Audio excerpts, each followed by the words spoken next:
Hello అండి, welcome to my channel. నేనైతే ఈరోజు శనగపిండి లడ్డూలు ప్రిపేర్ చేస్తున్నానండి. ఈ లడ్డూలు ప్రిపేర్ చేయడానికి ముందుగా 2 కప్పుల షుగర్ తీసుకోవాలండి.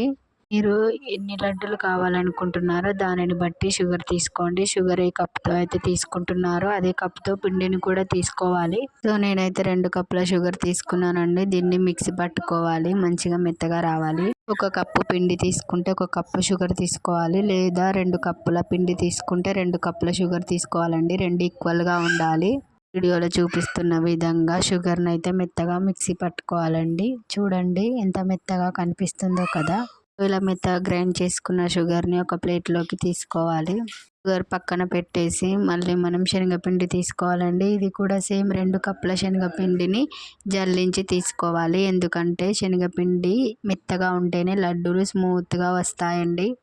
నేను 2 కప్పుల షుగర్ తీసుకున్నాను కాబట్టి 2 కప్పుల శనగపిండిని తీసుకొని మంచిగా జల్లించుకుంటున్నానండి, ఉండలు లేకుండా. శనగపిండి ఏ కప్పుతో అయితే తీసుకున్నామో అదే కప్పుతో 1/2 కప్పు వరకు ఆయిల్ అండ్ నెయ్యి 2 కలిపి తీసుకోవాలండి. ఇలా తీసుకోవడం వల్ల లడ్డు చాలా టేస్టీగా ఉంటుంది.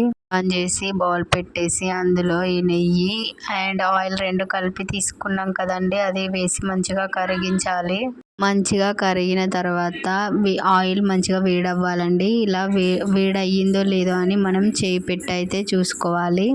సో నెయ్యి త్వరగా కరగడానికి మనం స్పూన్తో అలా అటు ఇటు కలపాలండి. అలా కలపడం ద్వారా త్వరగా కరిగిపోతుంది. అలాగే నూనె వేడయ్యిందో లేదో చూడడానికి మనం హ్యాండ్ పెట్టి తెలుసుకోవచ్చు. ఇలా ఆయిల్ మంచిగా వేడవ్వాలండి. ఇలా వేడిగా అవుతేనే లడ్డూలు టేస్టీగా వస్తాయి. ఇలా ఆయిల్ వేడయ్యాక మనం శనగపిండి తీసుకున్నాం కదండి, ఆ శనగపిండి అందులో వేసి మంచిగా కలపాలండి. మంచిగా కలిపితే అంత మంచిగా లడ్డు వస్తుందండి.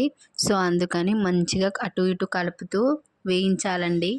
సో ఇలా కలుపుతూ పిండిని చూస్తూ ఉండాలి. కొంచెం గట్టిగా అనిపిస్తే కొంచెం నెయ్యి వేసి మళ్ళీ కలపాలండి. నేను ఇంకొద్దిగా నెయ్యి వేసి కలుపుతున్నానండి. నెయ్యి వేయడం ద్వారా లడ్డూలు మంచి టేస్ట్గా ఉంటాయండి.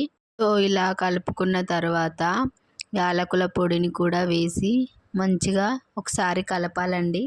అలాగే కొన్ని జీడిపప్పు పలుకులు కూడా వేసి మంచిగా కలపాలండి. ఇలా కలిపిన తర్వాత మనం పక్కకు పెట్టుకున్న చక్కెర మిశ్రమాన్ని కూడా ఈ శనగపిండిలోకి వేసి రెండింటిని మంచిగా కలపాలండి. సో ఇలా కలుపుకున్న తర్వాత స్టవ్ ఆఫ్ చేసి కొద్దిసేపు అలా ఉండనివ్వాలండి. తర్వాత మన చేతికి కొద్దిగా నెయ్యి అప్లై చేసి ఇంకేముంది లడ్డూలు ప్రిపేర్ చేయడమేనండి. నెయ్యి అప్లై చేయడం వల్ల లడ్డూలు మంచిగా వస్తాయి స్మూత్గా. సో అందుకనే నెయ్యి అప్లై చేసుకోవాలండి. సో ఈ విధంగానైతే శనగపిండి నేతి లడ్డూలను ప్రిపేర్ చేసుకోవచ్చండి. మీకు ఎలా అనిపించిందో కామెంట్ చేయండి. అలాగే thank you for watching. Please subscribe my channel.